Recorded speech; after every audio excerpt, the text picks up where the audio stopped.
السلام علیکم ورحمۃ اللہ وبرکاتہ۔ اعوذ باللہ من الشیطان الرجیم، بسم اللہ الرحمن الرحیم۔ اللہم صلی علی سیدنا محمد وعلی آل سیدنا محمد وبارک وسلم۔ اللہم صلی علی محمد النبی الامی وبارک وسلم تسلیما۔ ہم لوگ کلمے کی اہمیت جاننے کی کوشش کر رہے تھے، اور ہم نے کلمے یہ بھی جانا تھا کہ کلمے میں کس پر ایمان لیا جاتا ہے۔ یہ جانا تھا کہ اللہ تعالیٰ کو الہ بولنا ایمان ہے، اور نبی کریم صلی اللہ علیہ وسلم کو رسول اللہ صلی اللہ علیہ وسلم بولنا ایمان ہے۔ اور ہم نے یہ بھی دیکھا کلمے کی لفظی ترجمے سے کیا نقصان ہوتا ہے اور اصطلاحی ترجمے کیوں کرنا پڑا، اور ہم نے یہ بھی دیکھا لفظی ترجمے میں کوئی کا اضافہ کیوں ہوا، اور لا کی قسم بھی دیکھی تھی، اور لا جو کلمے میں ہے وہ کس قسم کا ہے، اور لا سے مراد اور اس کا انکار کس کا ہو رہا ہے یہ بھی ہم نے دیکھا۔ لا سے کس کا انکار ہو رہا ہے؟ مخلوق کی الوہیت پن کا ہو رہا ہے، مخلوق کا نہیں۔ مخلوق کا انکار یعنی کفر، مخلوق کی حاجت روائی پن کا ہو رہا ہے، مخلوق کی الوہیت پن کا انکار ہو رہا ہے کلمے میں، کہ کوئی مخلوق حاجت روا نہیں۔ اللہ تعالیٰ پہلے کلمے میں نفی کر رہے کہ کوئی مخلوق حاجت روا نہیں، اور پھر ثابت کر رہے کہ میں ہی حاجت روا ہوں۔ پہلے اللہ تعالیٰ کلمے میں کیا کر رہے؟ نفی کر رہے کہ کوئی مخلوق معبود نہیں سوائے اللہ کے۔ پھر اللہ تعالیٰ ثابت کرے کہ میں ہی معبود ہوں۔ معبود کیا ہے؟ معبود جو عبادتوں کا لینے والے کو معبود کہتے ہیں۔ ہم عبادت کس کی کرتے ہیں؟ عبادت اس کی ہوتی ہے جو حاجتیں پوری کرتا ہے۔ اللہ تعالیٰ بول رہے میں ہی حاجت روا ہوں، تو اللہ تعالیٰ ہی حاجت روا ہے، اللہ تعالیٰ ہی کی عبادت ہونا ہے، مگر اللہ تعالیٰ پہلے نفی کر رہے کہ کوئی مخلوق عبادت کے لائق نہیں، پھر اس کے بعد کہہ رہے کہ میں ہی عبادت کے لائق ہوں۔ پہلے اللہ تعالیٰ کلمے میں مخلوق کی الوہیت پن کا انکار کر رہے، کیونکہ جس کی حاجت روا ہم دیکھیں گے اس کی ہم عبادت کریں گے، اور حاجت روا صرف اللہ ہے۔ اب ہم سوال آتا ہے کہ ہم تو عبادت کر رہے، ہم تو نماز پڑھ رہے، زکوٰۃ دے رہے، حج کر رہے، ہم سارے عمل کر رہے اللہ تعالیٰ کے لیے، پھر کلمے میں اللہ تعالیٰ پہلے نفی کیوں کر رہے کہ کوئی مخلوق حاجت روا نہیں ہے؟ اسے ہم سمجھتے ہیں کہ ایک جو ہوتا ہے بت پرستش ہوتا ہے۔ یہ بت پرستش کیا ہے؟ جو ایک بندہ ہے وہ سامنے بت کو رکھ کر اس کی پوجا کرتا ہے، اسے اپنی حاجتیں پیش کرتا ہے اس کے سامنے، اور وہ سمجھتا ہے کہ یہی میری حاجتیں پوری کرتا ہے۔ یہ کیا ہے؟ بت پرستش ہے۔ الحمدللہ ہم مسلمان ہے، مسلمان جب کلمہ پڑھتا ہے تو اس کے برکت سے ہمارے سامنے سے بت ہٹ جاتا ہے۔ اسلام میں بندہ جب داخل ہوتا ہے تو کلمے کے برکت سے وہ بت ہٹ جاتا ہے، مگر وہ پرستش بندہ دنیا کی پرستش کرتا ہے، نفس کی پرستش کرتا ہے، خود پرستش کرتا ہے۔ اب یہ خود پرستش کیا ہے؟ یہ خود پرستش اپنے آپ کو معبود بولنا۔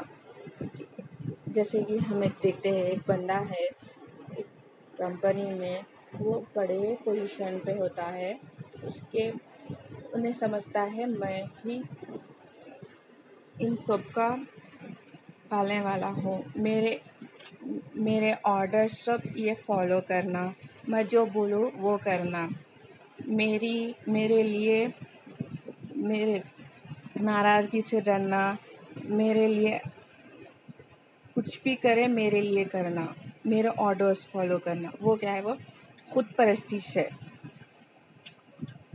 یہ کیا ہے؟ خود کی پرستش ہے۔ اور ایک ہوتا ہے دنیا کی پرستش۔ دنیا کی پرستش کیا ہے؟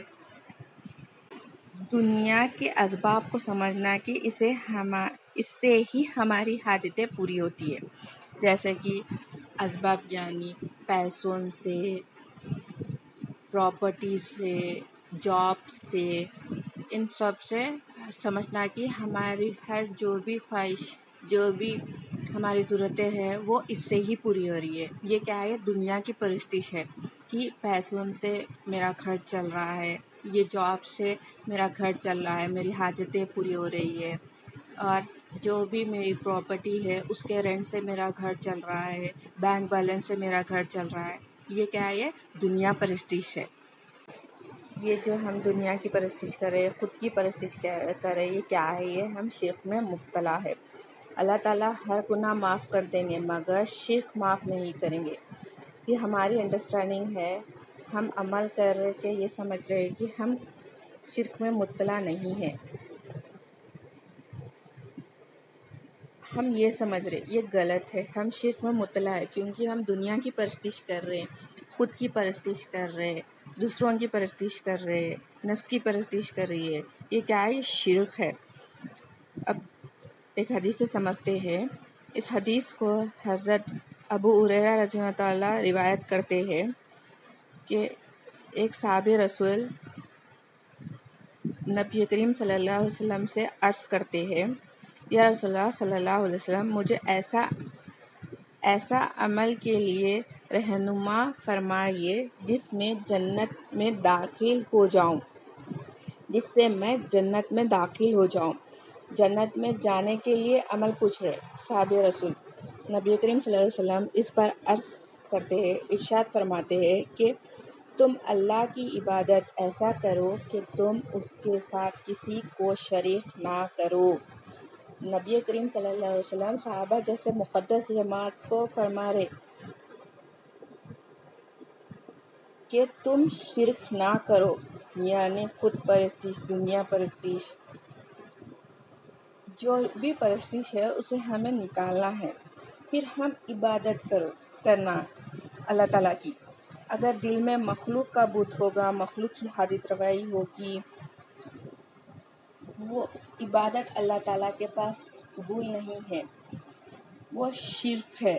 تو اللہ تعالیٰ کے پاس یہ شرک بڑا گناہ ہے اور اس کی کوئی معافی نہیں ہے، اور جو بھی شرک کرے گا وہ جہنم میں جائے گا۔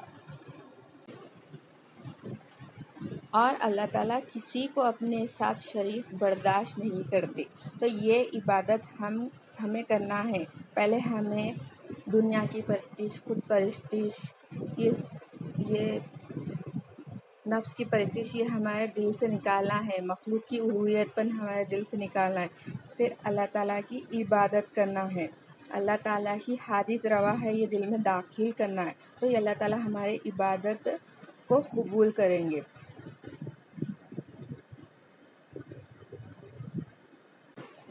اب ہم عبادت کو سمجھیں گے۔ عبادت تو ہم کر رہے ہیں مگر اصل عبادت ہے کیا، اس کو سمجھتے ہیں۔ اس کو آسان کر اولیاء اللہ بتاتے ہیں۔ عبادت کے لفظی ترجمہ اولیاء اللہ بتاتے ہیں کہ عجز و انکساری، ذلت، فقیری اور احتیاطی کا نام عبادت ہے۔ یہ 4 چیزوں کا نام عبادت ہے۔ یہ 4 چیزیں کسی سے ایکسپیکٹ کریں گے، آپ کسی سے اپنے لیے، تو آپ اس کی عبادت کریں گے۔ اگر آپ یہ 4 چیزیں کسی کو دیں گے، کسی مخلوق کو دے دیں گے، تو آپ اس کی عبادت کریں گے۔ اگر آپ یہ 4 چیزیں کسی سے ایکسپیکٹ کریں گے آپ کے لیے کہ وہ آپ کی عزت و انکساری کرے، ذلت کرے، فقیری کرے اور احتیاطی کرے، تو آپ اپنے آپ کو معبود بنا بیٹھے۔ یہ کیا ہے؟ یہ شرک ہے۔ یعنی آپ کے سامنے کوئی گڑ گڑائے، آپ کے سامنے اپنی حاجتیں پیش کرے، تو آپ معبود بنا بیٹھے اپنے آپ کو، اور آپ سے ڈرے، آپ کے ناراضگی سے ڈرے، آپ کسی سے ایکسپیکٹ کریں کہ وہ میرے ناراضگی سے ڈرے، یہ کیا ہے؟ یہ شرک ہے، یہ کیا ہے؟ خود پرستش ہے۔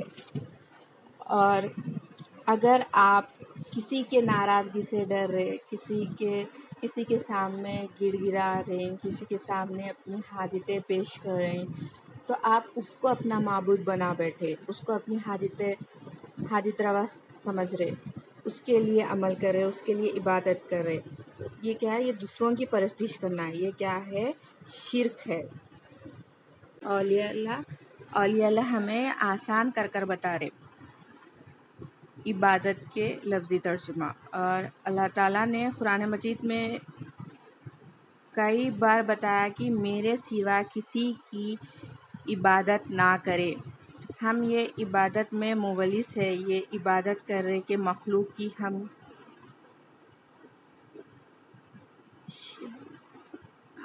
مخلوق کی عبادت کر رہے ہیں وہ شرک ہے، ہم شرک میں مبتلا ہے، یہ حقیقت ہے۔ یہ ہمیں کسی کی عبادت کرنا، کسی کو معبود سمجھنا، یہ کیا ہے؟ یہ شرک ہے جو اللہ تعالیٰ کے پاس قبول نہیں ہے۔ یہاں عبادت کس کے لیے کرنا ہے؟ اصل کائنات میں صرف دو ذات ہے، ایک خالق ہے، ایک مخلوق ہے۔ اگر عزو انکساری، ذلت، فقیری اور احتیاطی اللہ کو دے جائے، خالق کو دی جائے، اللہ تعالیٰ کی عبادت ہے۔ اب ہم دیکھیں ہم کس کی عبادت کر رہے، خالق کی عبادت کر رہے یا مخلوق کی عبادت کر رہے؟ اس لیے اللہ تعالیٰ کہہ رہے پہلے کلمے میں پہلے نفی کر رہے اللہ تعالیٰ کی کوئی مخلوق عبادت کے لائق نہیں ہے۔ کسی کے دل میں کسی کی حاجت روائی پن ہے وہ اس کی عبادت کرے گا۔ اگر اللہ تعالیٰ کی حاجت روائی پن ہے تو اللہ تعالیٰ کی عبادت کرے گا، اگر مخلوق کی ہے تو مخلوق کی عبادت کرے گا۔ اگر مخلوق کی حاجت روائی پن دل میں ہوگی تو وہ مخلوق کو حاجت روا سمجھے گا، مخلوق کو معبود سمجھے گا، وہ شرک میں مبتلا ہوگا، اور یہ شرک جو بھی کرے گا وہ اللہ تعالیٰ کے پاس قبول نہیں ہوگا اور وہ جہنم میں ہوگا۔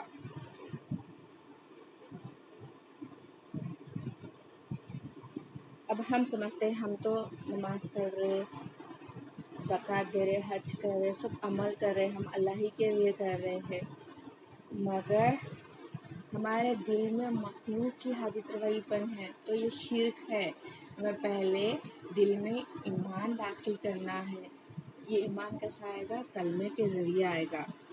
اور یہ اللہ ایک مثال سے بتاتے ہیں کہ کوئی بندہ ہے وہ کسی کو چاقو سے مار دیتا ہے، اس کو سزا ملنے والی ہے۔ اب اس کو سزا ملنے والی ہے کیونکہ وہ چاقو سے مارا، سزا ملنے والی ہے تو وہ کہہ رہا ہے کہ مجھے پتہ نہیں کہ میں وہ چاقو اس کو پیٹ پر ماروں گا تو یہ مر جائے گا، اب وہ ایسا کہہ رہا ہے، مگر سزا تو سزا ملے گی۔ سزا کس کو ملے گی؟ وہ قاتل ہے اسے ہی ملے گی، اس کو پتہ ہو یا نہ ہو، اس کو پتہ ہونا یا نہ ہو، وہ تو چاقو مارا تو اس سے سزا ملے گی۔ ویسے ہی شرک بھی سزا ہے، اسے معلوم ہو یا نہ ہو، ہمیں معلوم کرنا ہے کہ شرک کیا ہے۔ ہر جو بندہ شرک کرے گا وہ جہنم میں ہوگا، تو ہمیں معلوم ہونا چاہیے کہ ہم شرک کسے کہتے ہیں، شرک کیسا ہوگا، اور اس سے ہمیں بچنا ہے اور اس سے دور کرنا ہے، اور ہمیں مخلوق کی حاجت روائی پن دل سے نکالنا ہے۔ جب ہم مخلوق کی حاجت روائی پن دل سے نکالیں گے تو ہم اللہ تعالیٰ کے پاس جو بھی عمل کریں گے وہ اللہ تعالیٰ قبول کریں گے، ورنہ ہم شرک کریں گے تو جو بھی بندہ شرک کرے گا وہ ہمیشہ ہمیشہ کے لیے جہنم میں ہوگا۔ اب قرآن سے سمجھتے ہیں، اللہ تعالیٰ ارشاد فرماتے ہیں سورہ الاعراف میں، اللہ تعالیٰ اپنے انبیاءوں کو بھیج کر یہ فرما رہے کہ کئی انبیاؤں کو اللہ تعالیٰ مقصد دے کر بھیجے۔ پچھلے کئی امت کے انبیاؤں کے بارے میں فرما رہے اللہ تعالیٰ قرآن مجید میں، اللہ تعالیٰ کی ہی عبادت کرو۔ سورہ اعراف آیت نمبر 50 میں اللہ تعالیٰ ارشاد فرماتے ہیں، بے شک ہم نے نوح کو اس کی قوم کے لیے پیغمبر بنا کے بھیجا۔ اللہ تعالیٰ فرما رہے کہ ہم نے نوح علیہ السلام کو ان کی قوم کے طرف پیغمبر بنا کے بھیجا، تو انہوں نے ان سے کہا، نوح علیہ السلام اپنے قوم کو دعوت دے رہے، کس بات کی دعوت دے رہے؟ انہوں نے ان سے کہا، اے میرے قوم، اللہ ہی کی عبادت کرو۔ نوح علیہ السلام اپنے قوم کو دعوت دے رہے کہ اللہ تعالیٰ ہی کی عبادت کرو، کیونکہ اس کے سوا کوئی تمہارا معبود نہیں۔ نوح علیہ السلام فرما رہے کہ اس کے سوا کوئی معبود نہیں ہے، کوئی الہ نہیں ہے، کوئی حاجت روا نہیں ہے۔ اور آگے ارشاد فرما رہے، مجھ کو تمہارے مطابق بڑے خوفناک دن کا عذاب کا خوف ہے۔ نوح علیہ السلام اپنی امت کو دعوت دے رہے کہ اللہ تعالیٰ ہی کی عبادت کرو، کیونکہ اللہ تعالیٰ ہی حاجت روا ہے۔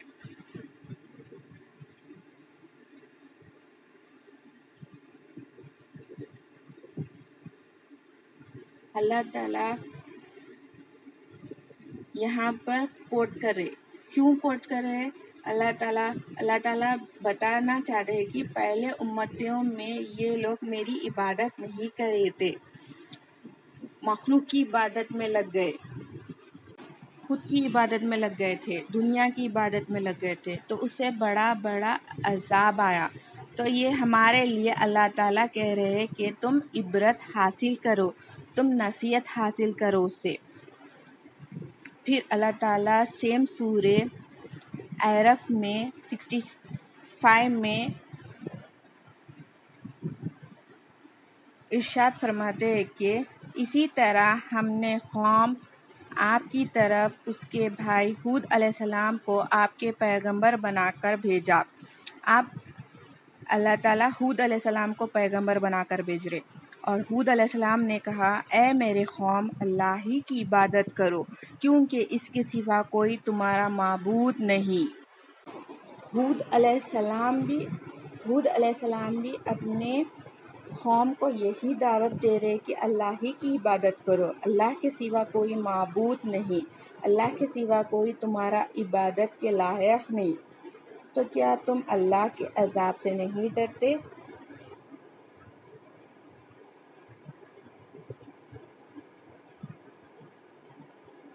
جو نوح علیہ السلام نے کہا وہی ہود علیہ السلام نے بھی اپنے قوم سے کہا کہ اللہ کے عذاب سے نہیں ڈرتے۔ عذاب کس کو ہوگا؟ جو شرک کرے گا، اللہ کی عبادت کے علاوہ کسی اور کی عبادت کرے گا تو وہ شرک ہے، اور اس کو عذاب ہوگا۔ پھر سیم سورہ اعراف میں آیت نمبر 73 میں اللہ تعالیٰ ارشاد فرماتے ہیں، اور ہم نے قوم سمود کی طرف ان کے بھائی صالح علیہ السلام کو پیغمبر بنا کر بھیجا۔ صالح علیہ السلام نے کہا، اے میرے قوم، اللہ ہی کی عبادت کرو، کیونکہ اس کے سوا تمہارا کوئی معبود نہیں۔ صالح علیہ السلام بھی یہی دعوت دے رہے اپنے قوم کو۔ یہ پہلی امت کا تذکرہ اللہ تعالیٰ نے قرآن مجید میں کہہ رہے، کیوں بتا رہے کہ ایک ہی بات کہہ رہے، ہر پیغمبر ایک ہی بات کہہ رہے کہ اللہ ہی کی عبادت کرو۔ کیوں کہہ رہے کہ اللہ ہی کی عبادت کرو؟ کچھ وجہ ہے، تو ہی کہہ رہے ہیں نا، کیونکہ اللہ تعالیٰ جانتے ہیں کہ جب مخلوق میں اسباب کا استعمال کرے گا تو مخلوق کی حاجت روائی پن سمجھے گے، جیسے پیسوں کا، جاب کا، پراپرٹی کا، یہ اسباب بنا لے گا اور سمجھے گا کہ ہماری ضرورتیں اس سے ہی پوری ہو رہی، ہماری حاجتیں یہی پوری کر رہے، اس کے سوا ہمارا کوئی گزارا نہیں ہے۔ اس لیے اللہ تعالیٰ پہلے نفی کر رہے، پہلے مخلوق کی الوہیت پر نکالنا ہے کہ کوئی مخلوق حاجت روا نہیں، میں ہی حاجت روا ہوں۔ تو نوح علیہ السلام نے بھی یہی کہا، ہود علیہ السلام نے بھی یہی کہا، صالح علیہ السلام نے بھی یہی کہا کہ اللہ تعالیٰ ہی کی عبادت کرو۔ پھر سیم سورہ اعراف میں آیت نمبر 85 میں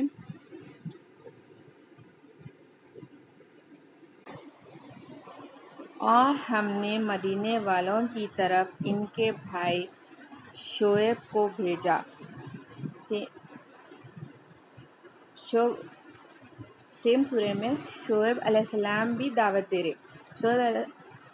شعیب علیہ السلام نے کہا، اے میری قوم، اللہ ہی کی عبادت کرو کیونکہ اس کے سوا کوئی معبود نہیں۔ اللہ تعالیٰ بار بار یہی بات کہہ رہے ہیں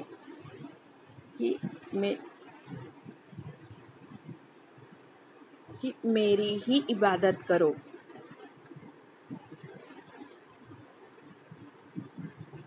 اللہ تعالیٰ بتانا چاہ رہے کہ اے میرے مخلوق، تم میری ہی عبادت کرو، مخلوق کی عبادت نہیں۔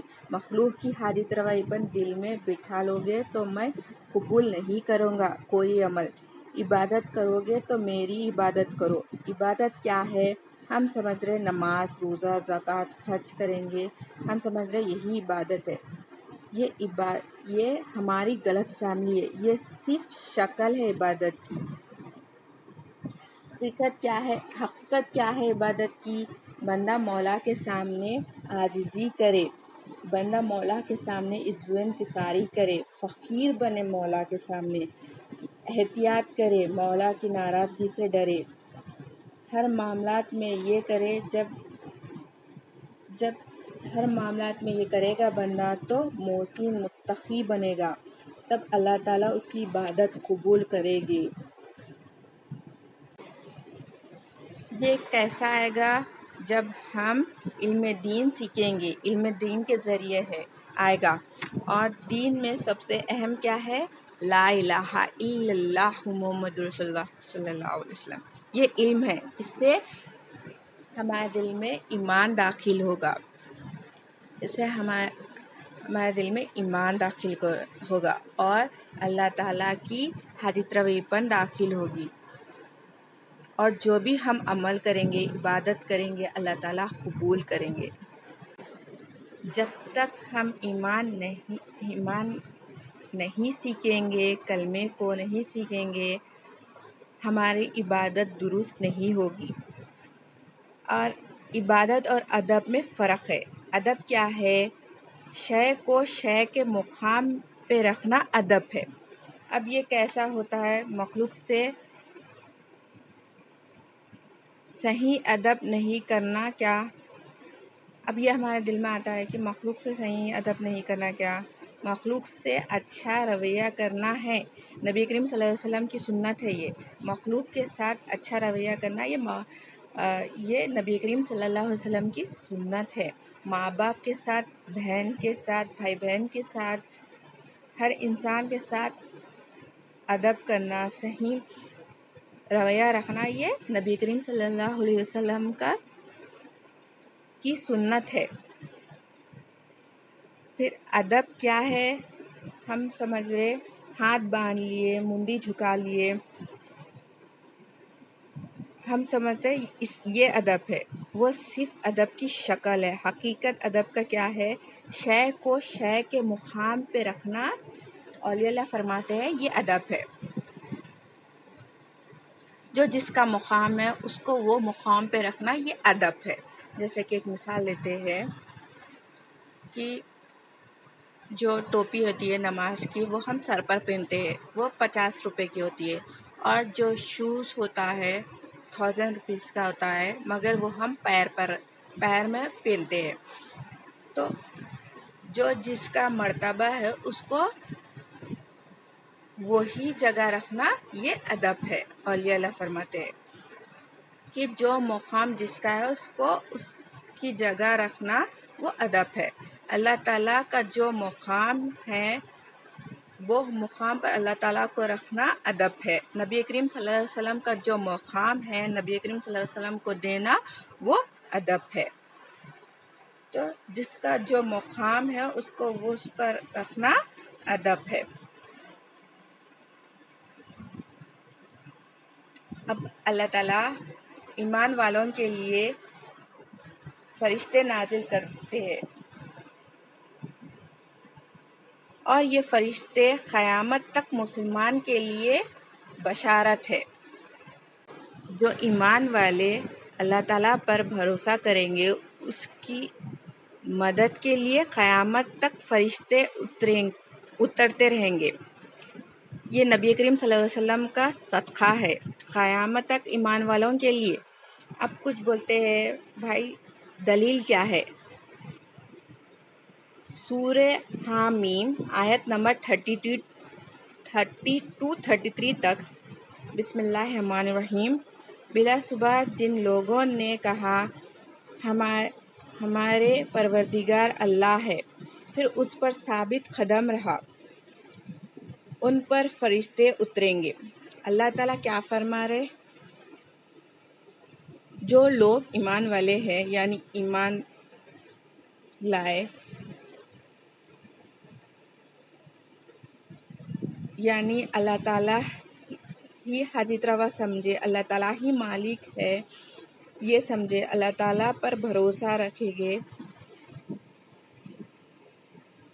اور اس پر ثابت قدم رہے گا،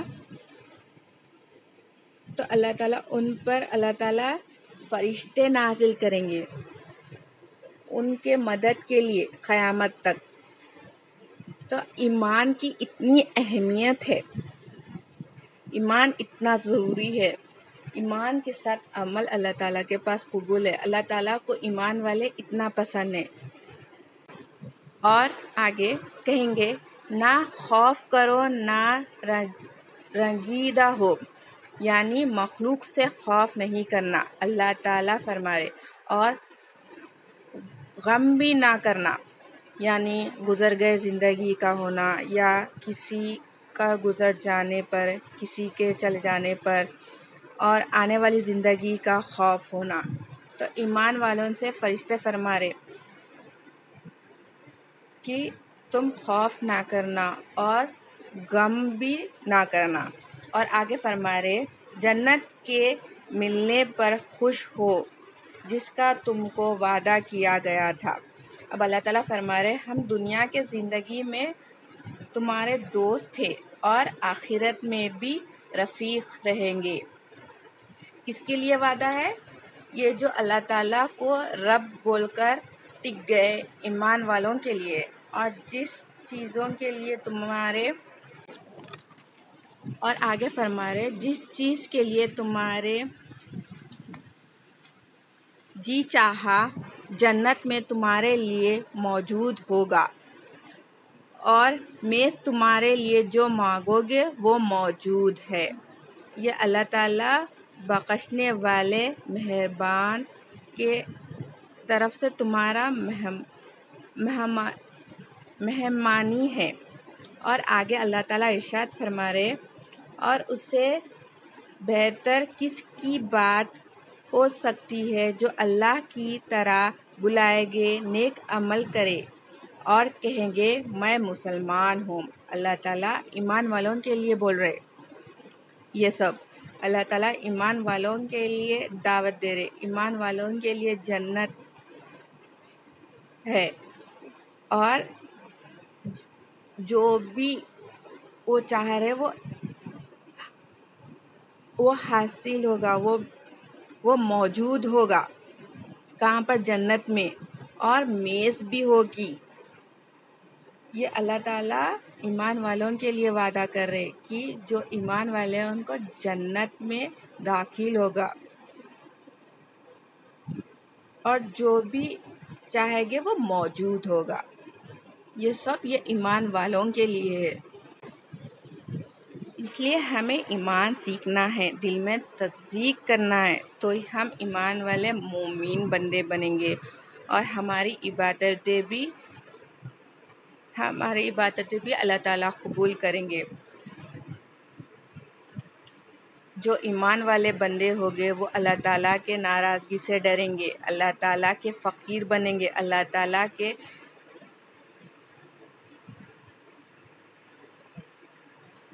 تعالیٰ کے سامنے گڑ گڑائیں گے، عزت انکساری کریں گے۔ یہ کیا ہے؟ یہ عبادت ہے۔ عبادت کسے کہتے ہیں؟ عبادت کے لفظی ترجمے اولیاء اللہ بتاتے ہیں، عزت انکساری، ذلت، فقیری اور احتیاطی۔ جب ہم یہ 4 چیزیں اللہ تعالیٰ کے لیے کریں گے تو ہماری عبادت قبول ہوگی، ہم ایمان والے محسن بندے بنیں گے۔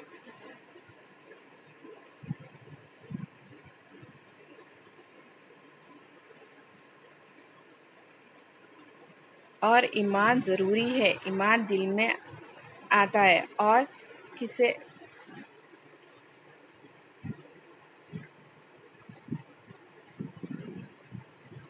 یہ ایمان کس سے آتا ہے؟ کلمے سے آتا ہے۔